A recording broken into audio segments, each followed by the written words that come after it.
The Voice of Life, Wisdom for a Listening Heart. Chapter 1, A Call Through Darkness.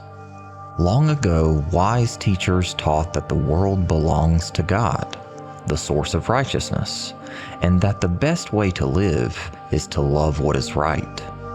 Wisdom is gentle and good, like a clear stream. Anyone who seeks her must draw near with a sincere spirit and honest heart. But a lying spirit and a deceitful heart slowly draw a person away. Wisdom does not flow where people love deception and practice wrong, and God hears every spoken word in secret. He even sees what is hidden deep in each heart. Because of this, the wise learn to speak carefully, tell the truth, and turn away from harmful talk. God refreshes those who rely on Him.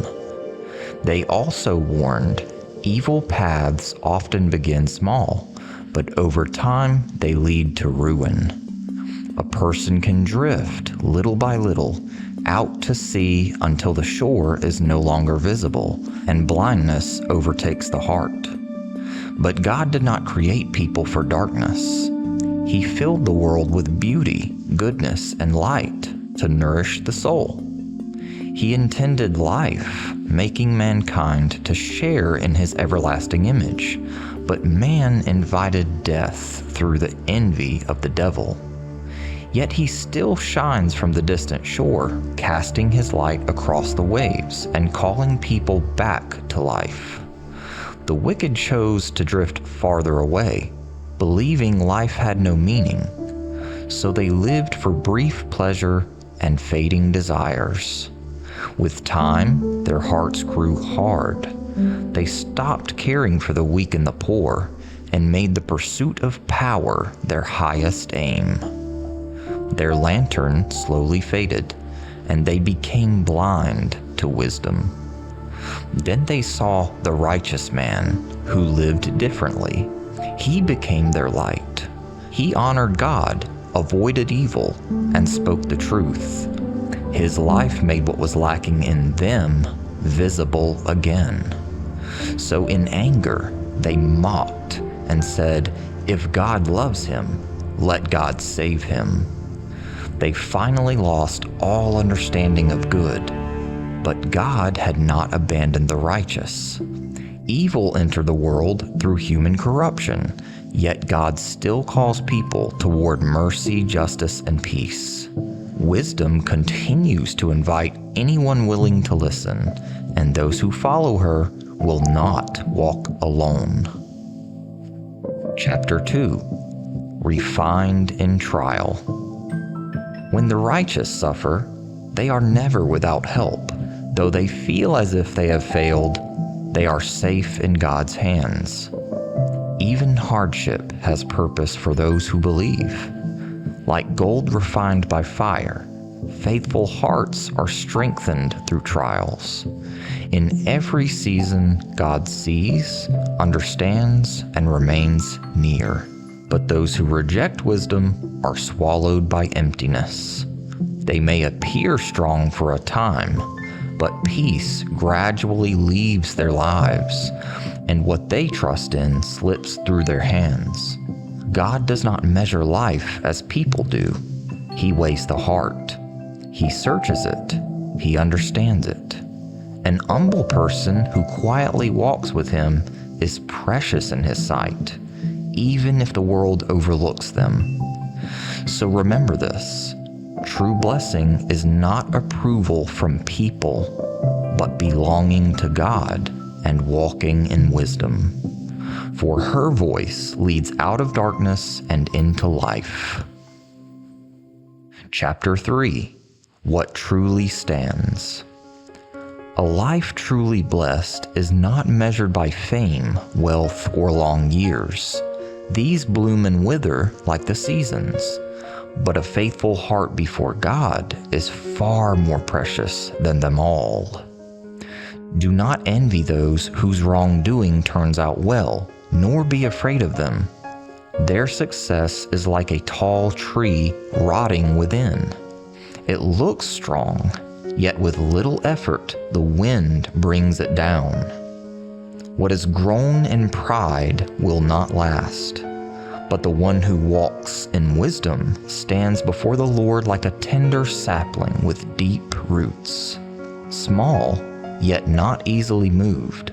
People will forget riches and power, but goodness is never forgotten. God sees what others miss and knows every heart. Do not be misled by outward things. A long life is not always a full one. Some grow old without wisdom, while others please God in a short time. The Lord defends the faithful and sometimes calls them home early before evil can harm them. This is often misunderstood as a judgment from above, but the righteous are safe in His care. So do not follow those who mock what is good. In the end, all that is hidden will be made clear, and the strength of the proud will come to nothing. Chapter 4. His help is sure. People may laugh at you for doing what is right, but do not let this trouble you. A day is coming when the righteous will stand before the Lord without fear, while those who mocked them will understand too late. Everything they trusted in, prosperity, power, and pleasure, will burn up like straw in the fire, but the righteous shall stand. He watches over His people and keeps them close. No power compares to His. The might of men is here today and gone tomorrow, but His power has no end. So do what is right, even when others mock you. Stay close to wisdom, walk humbly, and love God. All authority comes from Him. When He gives it, He holds the powerful to greater account. Therefore, let those who rule do so with justice and mercy. Before God, titles mean nothing. The heart matters most. He shows no favoritism. So love wisdom, whether you lead or follow. She is near, with her door open wide. If you seek her, you will find her. She welcomes all who come to her. Her table is full of peace and rich in righteousness. She brings rest to the heart and calms the spirit. So if you desire a life that is true, live with her. Let what is right become your deepest desire. Grow your love for it and walk in it. To follow these things is to follow God. Seek Him and do not turn away. His help leads out of darkness into life, and His Spirit goes with His people as their faithful helper. They are never alone. Chapter 5. The Gift of Eternal Light. Many years ago, I learned a simple truth. I am only a man, like any other. I came into the world, small and helpless, and I will leave it the same way. My bodily weakness burdens my soul and clouds my mind, leaving me uncertain in my decisions. Time fades all this world offers, but wisdom remains unchanged and always sure. After I understood this, I turned to God and asked for wisdom, that I might walk rightly before Him. God freely gives her to all who sincerely seek her, and no one truly understands unless God answers, and He graciously did. So wisdom became my guide. Her strength is anchored in truth, bringing clarity and power to do what is right. Those who embrace her walk with God. When I turned to Him, He gently guided me. All I know of the earth, the heavens, and man came from Him. Without Him, even the sharpest mind loses its footing. This is what I have learned about wisdom. She is pure and bright, like light without shadow. Darkness has no place where she is. She moves like light filling a room, restoring sight to what was blind, so that those who once stumbled can now walk without falling. She reveals the goodness of God and leads willing hearts safely into it. For wisdom is brighter than the sun. The sun sets, yet wisdom never does. Where wisdom is, wickedness is driven away, and evil continually falls before her. Chapter 6. The Humble Prayer. Wisdom is woven through creation. She orders all things and fills the earth. Nothing is beyond her care. I searched for her like treasure, for nothing in this world matches her. She is close to God, and He delights in her. What could be richer than wisdom? Not even gold or silver compare. Who teaches better than she, giving self-control, courage, and clarity? For nothing in life is more valuable than these. She steadies the feet and guides the mind, while others stumble in confusion. She lifts up again and again, while others fall farther still. Where wisdom is, peace follows. Even rulers fall silent when she speaks. Yet her greatest gift is not honor, but a glad heart at rest. But I learned this most of all. Wisdom is not taken by force. It is a gift from God. He is kind and gracious, despising nothing He has made. He overlooks sin to allow for repentance. So I prayed, O God of mercy, You made the heavens and the earth. You gave mankind care over Your creation. Now I come to You. My life is short, and my strength is small. Without You, I understand nothing. Send Your wisdom to guide my thoughts, desires, and actions. For no one can understand Your ways alone.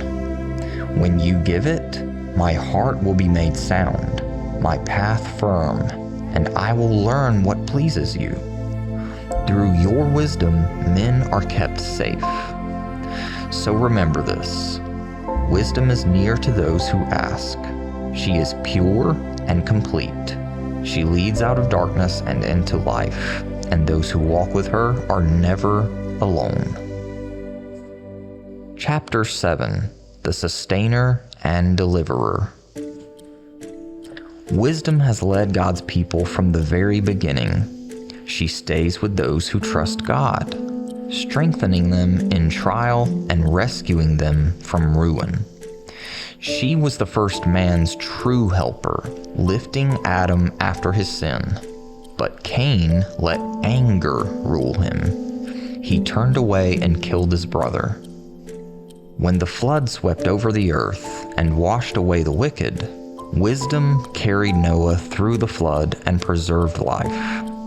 She stood with the righteous man who fled danger, protected him from his enemies, and showed that divine faithfulness surpasses all earthly power. She stayed with Joseph, the one sold into slavery, raised him from prison to majesty, and gave him victory over injustice.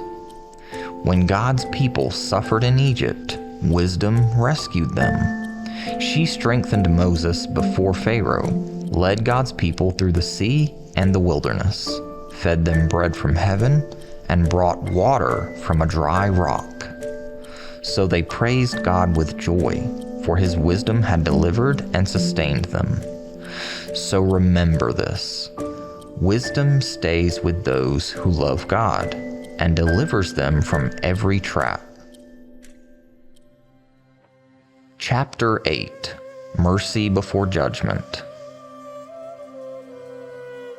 In the wilderness, God's people grew thirsty. In their weakness, they cried out, and God cared for them. Clean water burst from the barren rock and refreshed them in a dry land. But Egypt's river turned to blood after the killing of innocent children. The same thing that became mercy for God's people became judgment for their enemies. In this, God revealed the difference between mercy and judgment. God corrects his people gently, like a father teaching his children. But those who oppose him are judged like rebels before a king. When Egypt suffered through the plagues, they were reminded how the righteous had been saved through the very troubles that struck them. Then they began to see the hand of the Lord. Yet even then, God showed mercy. He rebuked them little by little, giving them time to recognize him and turn back. He does not delight in destroying anyone. But the Egyptians worshipped serpents, beasts, and creeping things, so the very creatures they trusted in became part of their punishment. In this, God showed that the people are often judged by the very sins they cherish. Still, he could have destroyed them all at once. His power rules over all creation. Yet again and again, he delayed judgment and gave them time to repent. In a single breath, he could have scattered them all, but he chose restraint. At last, because they ignored his warnings and hardened their hearts, judgment came. Then they saw the truth they had rejected. The Lord alone is God. So remember this: the Lord is judge, yet he patiently warns before judgment. He desires all people to return to life while his mercy is still open. Chapter 9. The Maker is Greater. Consider this and be wise. Some people look at the world and never acknowledge the one who made it. They see the sun, moon, and stars, hear the wind in the trees, and watch rivers rush over the rocks, yet never look beyond them. They stop short of what they see. It is like seeing a painting and never asking who the artist is, or admiring a house and never asking who built it. But think clearly. What is beautiful because someone greater made it. What is powerful because someone stronger gave it strength. The Maker is always greater than what he has made. Some search for the sacred only among God's works. They see beauty, but not the one who gives beauty. Others take it further, calling man-made things their gods. This is the corruption of life, and from it flows every kind of evil: blood and chaos, murder and adultery, theft and ingratitude. But think how strange this is. A man cuts down a tree, burns part of it up to cook his food, and with the rest he carves an image and sets it upright. Then he bows to it and asks help from what cannot move, speak, or act. So remember this: what is made is always less than the one who made it. Do not trust only in what you see, for that is a wellspring of lies. Look to the one unseen who made all things visible. Chapter 10. The Living God. When storms rise on the sea and sailors are afraid, they sometimes trust their safety to something weaker than their own ship. But it is God who brings them through the waters. It is God who saves, not what is made. Yet when people forget the living God, the source of life, they turn to lifeless things. Those whose spirit was lent to them shape idols from wood and bow to what cannot live. They ask it for life, though it cannot breathe. They trust it with their future, though it will return to dust. When hearts turn from God, confusion follows. What is wrong begins to look right. Peace is lost, and chaos takes its place. But understand this: idols are nothing. They cannot hear, they cannot act, they cannot save. Look instead to the one Creator who made it all. Only God moves with power and judges with truth. My friend, our God is kind, patient, and merciful, and we belong to Him. Even when we stumble, He does not let us go. To know Him is life that does not fade. So think clearly about this. A potter can shape clay into an image, but the clay is not the potter.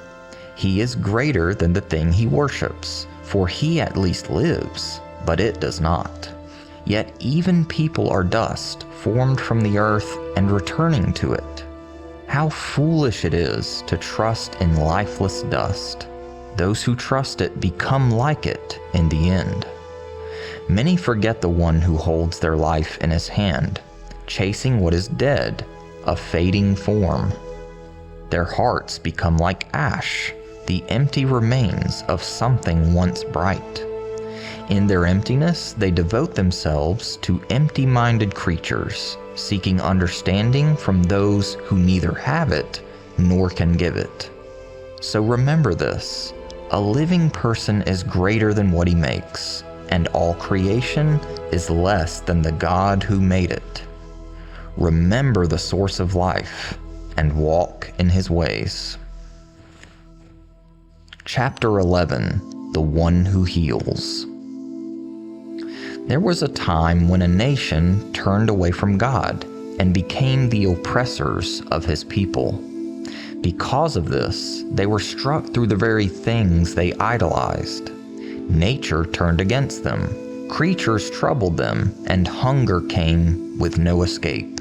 Despite the pain that plagued them, they hardened their hearts. But God did not deal with His people this way. When His children were hungry, He fed them. He gave them bread from heaven and countless quail to eat. He satisfied their need. So the difference became clear. Those who turned from God were overcome by suffering, but those who belonged to Him were kept in mercy. This did not mean they were without fault. Even His own children needed correction at times. To turn their hearts back, God once sent serpents among the people. Some were bitten, some were afraid. Yet He provided a sign to call them back. Whoever looked in faith was rescued, not because the sign had power, but because God saves, and His word heals. Be sure to remember this. Healing does not come from medicine, objects, or human strength. Life is in God's hands. He gives it. He heals. People may wound, and nature may strike, but God alone holds the final authority over life and death. Chapter 12: Behold the Lord of all creation. When the wicked refused to listen, judgment came through flaming hail. The fire did not melt the ice, and the ice did not weaken the fire, so that all would know the disaster came from above. Even a thick darkness no light could pierce fell upon them for days. Creation obeyed God's command, yet for His people He gave kindness again and again. Bread came each morning, enough for each day, teaching them that life does not depend on food alone, but on God who provides the sustaining power. So consider this: all creation abides by God's voice.